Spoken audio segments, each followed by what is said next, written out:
Dulu masalah kunut nggak kunut ini dulu dipermasalahkan orang. Sekarang udah nggak ada lagi. Dulu anak muda sampai jam 2 malam kelahi masalah kunut. Sekarang nggak ada lagi karena sama-sama nggak sholat subuh.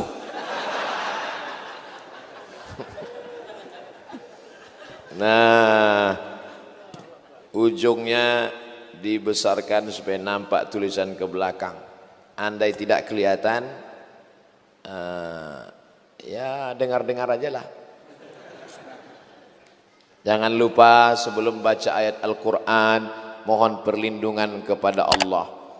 A'udzu billahi minasy syaithanir rajim.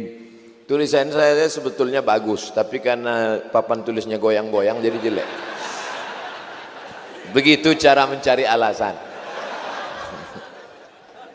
Mana tahu adik-adik nanti KKN kan, mahasiswa ditanya, dek tulisannya kok jelek? Sebenarnya bagus pak, cuman papan ini agak goyang. Kenapa setiap baca Quran kita disuruh, kata Allah, idza qara'tal Quran, kalau kau baca Quran fasta'iz billah, minta perlindungan kepada Allah. Karena ketika baca Quran itu setan datang membelokkan pemahaman, lahirlah penafsiran liberal, bebas yang keluar dari tuntunan Al-Quran dan Sunnah Rasulullah SAW. Maka sebelum baca Quran, minta perlindungan kepada Allah. A'udzu, aku minta perlindungan billah, dengan Allah. Saya minta perlindungan dari hujan dengan payung, maka enggak basah. Jangan minta perlindungan kepada payung, basah. Payungnya di sana, hujannya di sini. Aku mohon perlindungan dari hujan kepada payung. Ya basah. Oh, Ustadz mengkritik terjemahan selama ini ya. Aku berlindung kepada Allah dari godaan setan yang terkutuk. Ya basah. Dengan aku berlindung dengan Allah Subhanahu wa taala. Adapun terjemahan selama ini ya enggak apa-apa. Udah terlanjur, ikuti aja. A'udzubillah, kita minta perlindungan dengan Allah, bersama Allah, kepada Allah. Dari siapa? Minasyaiton. Banyak orang minta perlindungan kepada Allah tapi Allah tak kabulkan. A'udzubillahi minasyaiton. Kata setan, kau nyebut nama aku aja salah. Menyebut nama setan mesti fasih, ada shin, ada ta, diambil dari kata syata yashitu. Syata maknanya dua, yang satu maknanya halaka. Halaka artinya binasa, karena setan itu binasa, masuk dalam neraka jahanam kekal selamanya. Yang kedua makna syata, syaitan artinya ba'uda, jauh. Kenapa setan itu disebut jauh? Karena dia jauh dari rahmat Allah Subhanahu wa ta'ala. Sedangkan kita bukan ba'uda, qaruba, qarib, dekat. Kita semuanya dekat kepada rahmat kasih sayang Allah. Makanya kita masuk surga. Dan kita tidak binasa, karena kita akan masuk ke dalam surga bersama Rasulullah sallallahu alaihi wasallam. Ya Allah, sebagaimana kami bersama subuh ini di Masjid Muhammadiyah Tanjung Selor, maka satukan pula kami nanti di dalam surga Jannatul Firdaus, kekal abadi selama-lamanya. Allah itu kekal Pak Ustadz, ya. Kita di dalam surga kekal juga, ya. Kalau begitu sama kita kekal dengan Allah. Na'udzubillah, Allah tidak ada duanya. Kita berawal dan tidak berakhir, tapi mungkin berakhir. Sedangkan Allah Ta'ala tidak berawal, tidak berakhir. Kita berawal, ada awalnya kita. Dan ketika masuk surga, kita tidak berakhir, tapi mungkin berakhir kalau Allah mau. Innama amruhu iza arada syai'an ayyakula lahu kun. Hilang Abdul Somad. Kemana hilang? Ya hilanglah. Minasyaitonir rajim. Ra, jim, mim, dilempar pakai batu. Maka ada istilahnya rajam. Dirajam itu gimana? Masuk ke dalam tanah sampai pinggang, dilempar batu sampai mati, dirajam. Auzubillahi minasyaitonirrajim. Aku berlindung kepada Allah dari godaan setan yang dirajam, dilempar batu sampai mati. Makanya orang melempar batu pada jumrah ula, wusta, aqabah. 7 batu, 7 batu, 7 batu. Tanggal 11. 7 batu, 7 batu, 7 batu. Tanggal 12, 7 batu, 7 batu, 7 batu. Tanggal 13, dianjurkan melontar batunya sebesar ujung kelingking. Jamaah haji Indonesia, batu gilingan. Saking sakit hati sama setan, kalau yang menggoda aku selama ini sehingga aku jual sabu-sabu, lempar setan. Balik ke kampung halaman, berteman lagi. Kata setan, kau yang mengawali, kau yang mengakhiri. Nah, mohon maaf. Dilempar batu sampai mati. Diterjemahkan dalam terjemah bahasa Indonesia, aku berlindung kepada Allah dari godaan setan yang terkutuk. Banyak anak-anak sekarang nggak tahu terkutuk. Mama, mama, mama, papa, papa, papa. Ya, apa arti terkutuk? Memang udah dari dulu gitu, jangan tanya. Nanti pulang dari sini Bapak Ibu bisa jelaskan. Nah, ini sebenarnya artinya bukan terkutuk, tapi rajam. Rajam itu apa? Nah, sebentar ya, Mama bukakan Ustadz Abdul Somad Official. Dah, kau dengar aja lah, aku nggak ingat. Nanti udah di ujung-ujung baru subscribe, like, and share. Setelah itu barulah baca basmalah. Namanya basmalah. Lafaznya Bismillahirrahmanirrahim. Ustadz nulisin kok nggak pakai gigi? Oke, kita kasih gigi. Bismillah, dengan nama Allah Ar-Rahman, Maha Penyayang, Ar-Rahim, Maha Pengasih, Maha Penyayang. Rahman dengan Rahim asalnya satu, Ra, Ha, Mim, Rahim. Makanya Rahim yang ada di dalam perut ibu, mohon maaf beribu maaf, itu diambil dari nama Allah. Tempat yang paling nyaman di dunia adalah Rahim. Afrika Utara panas, yang cuacanya cuma 2, panas dan panas sekali. Tidak ada janin yang lompat keluar karena kepanasan. Kutub Selatan yang dingin, suku Eskimo, tidak ada janin yang keluar beku jadi es batu. Begitulah hebatnya rahim. Sampai hari ini, inilah yang belum bisa diciptakan oleh dokter-dokter di dunia. Tidak ada rahim. Merubah wajah laki-laki jadi perempuan bisa. Namanya lady boy. Wajahnya lady, kakinya boy. Tapi membuat rahim belum bisa. Maka ibu sayangi rahim baik-baik. Makanya kalau dokter sudah berkata, ibu kena kanker rahim, nauzubillah, nauzubillah, nauzubillah. Ini kanker rahim, rahimnya mesti dipotong, diangkat, tidak bisa hamil lagi. Mau nangis si ibu. Suaminya senyum.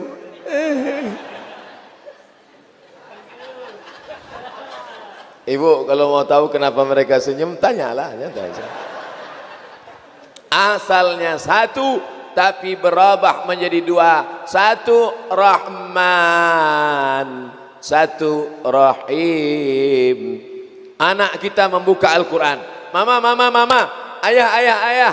Bismillahirrahmanirrahim. Dengan nama Allah yang Maha Pengasih, lagi Maha Penyayang. Apa beda pengasih sama penyayang, mama? Apa beda pengasih sama penyayang, ayah? Kata bapaknya, nak, kalau pengasih itu kasih, kalau penyayang itu sayang.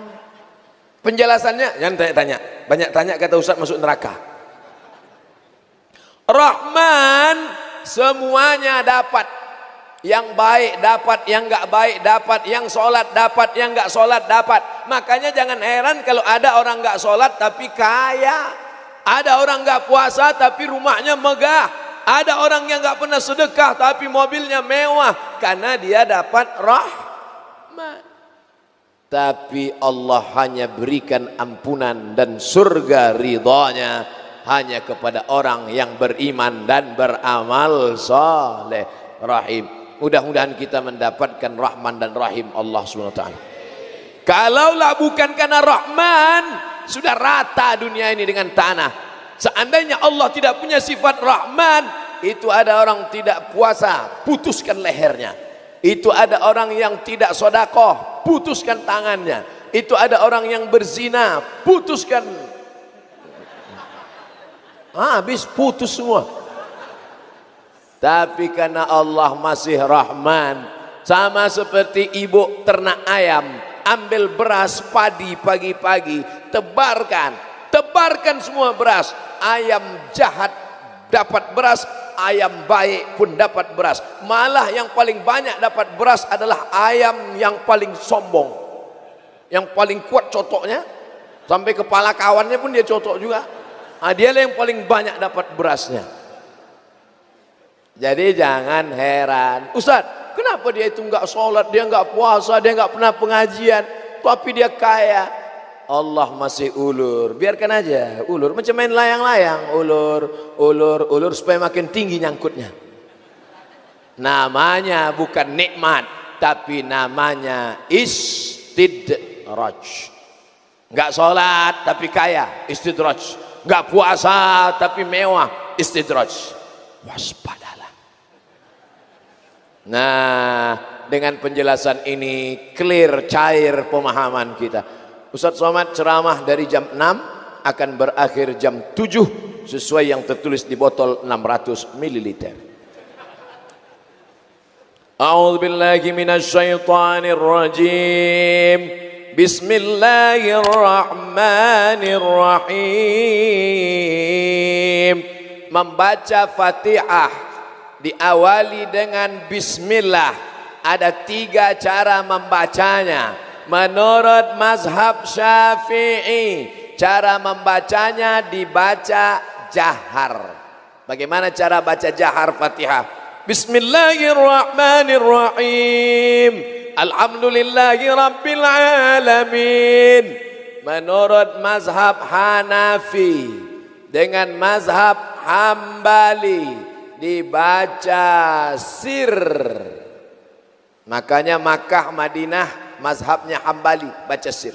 Bismillahirrahmanirrahim. Alhamdulillahi rabbil alamin. Arrahmanirrahim. Maliki yaumiddin.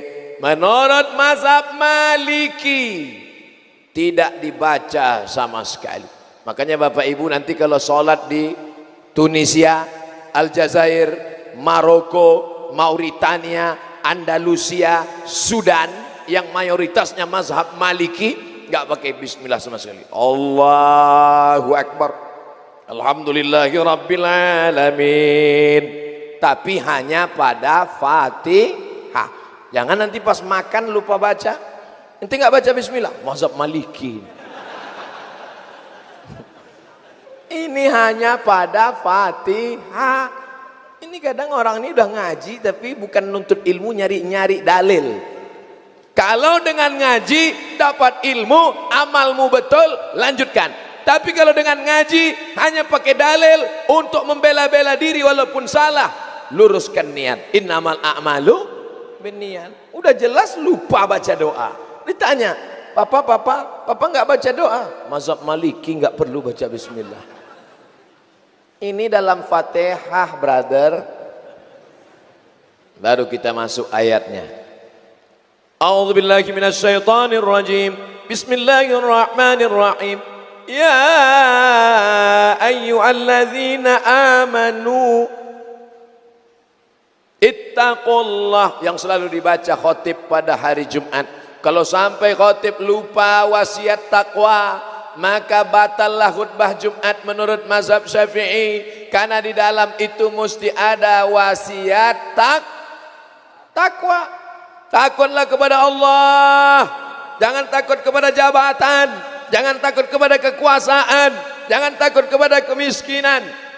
Ya ayyuhalladzina amanu wattaqullaha haqqa tuqatih wa la tamutunna illa wa antum muslimun. Lurus. Jangan sampai tulisan kita mereng, dibilang orang, tengok tuh Ustaz, tuh tulisannya mereng, otaknya mereng.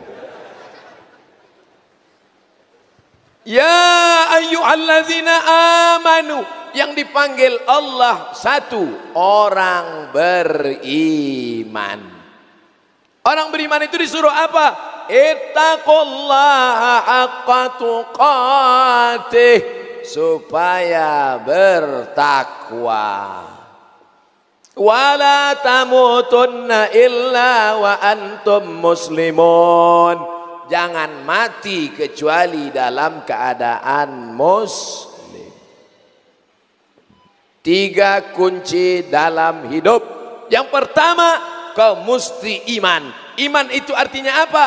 Percaya.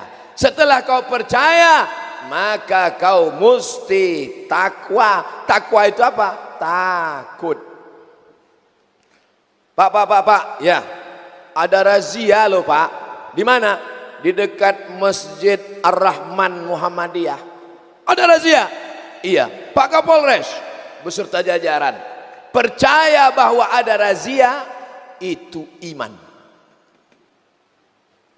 Orang yang percaya ada razia itu berarti beriman. Yang nggak percaya ada razia nggak beriman. Percaya bahwa ada razia, beriman. Lalu setelah percaya ada razia, muncul takutnya. Akhirnya dia pakai helm, klik. Buka dompet, tengok STNK, BPKB. Lihat semua SIM A, SIM B, SIM C. Saya kemanapun saya pergi, SIM tetap saya bawa. Walaupun saya naik helikopter. Takut, lihat motornya. Karena nanti takut diperiksa sama Pak Polisi. Mana SIM? Ada Pak. STNK? Ada Pak. Helmnya? Ada Pak. Sudah lengkap semua? Iya. Akhirnya diperiksa, tetap juga kena razia. Kenapa? Tutup pentil nggak ada.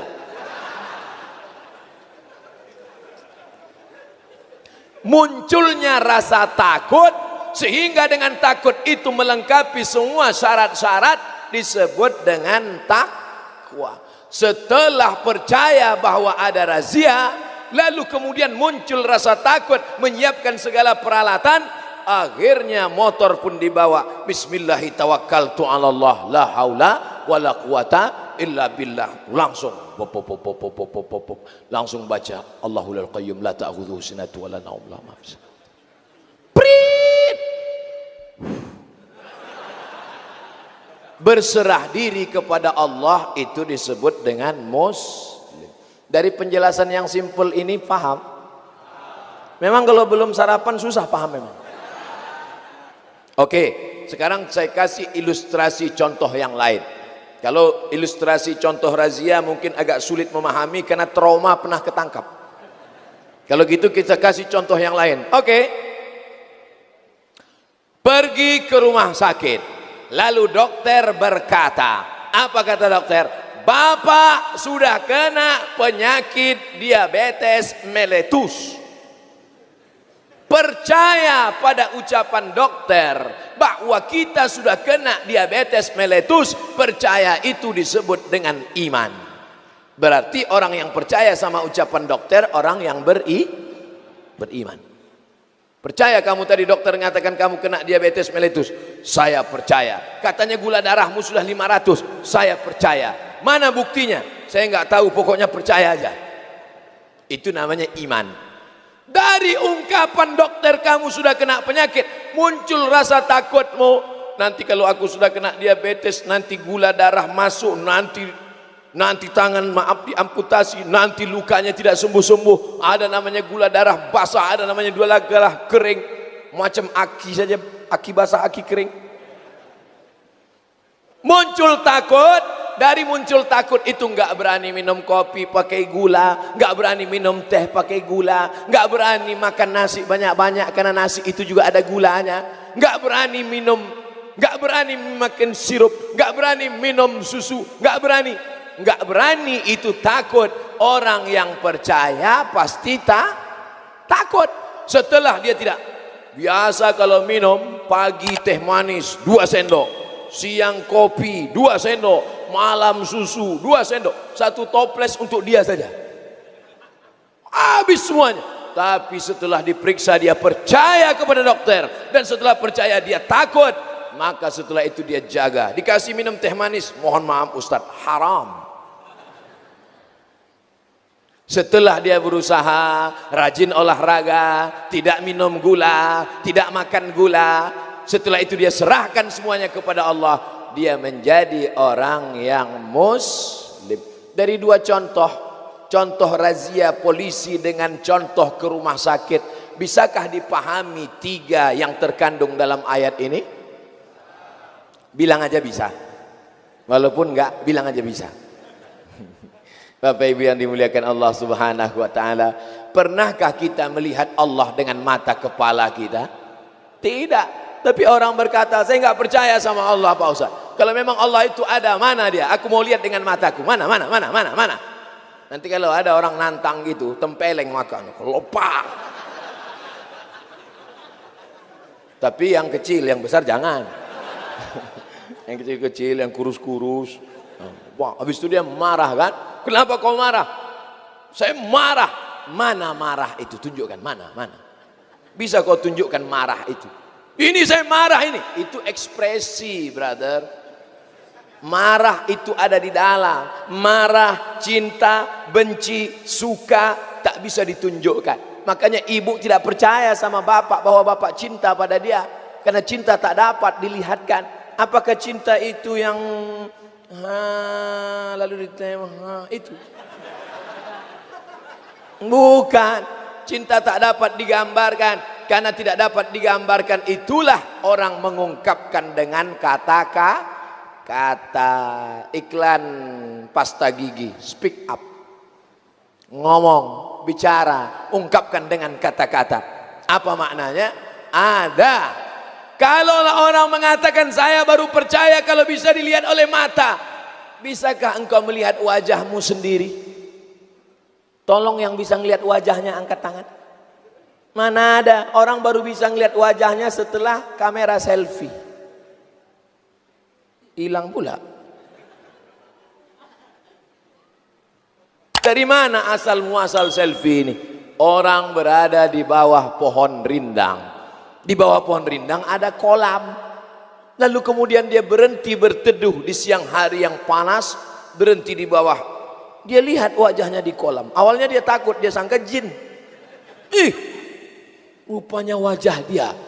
Itulah asal muasal orang melihat wajahnya, cikal bakal cermin, akhirnya dibuatlah cermin. Tapi cermin tidak jujur.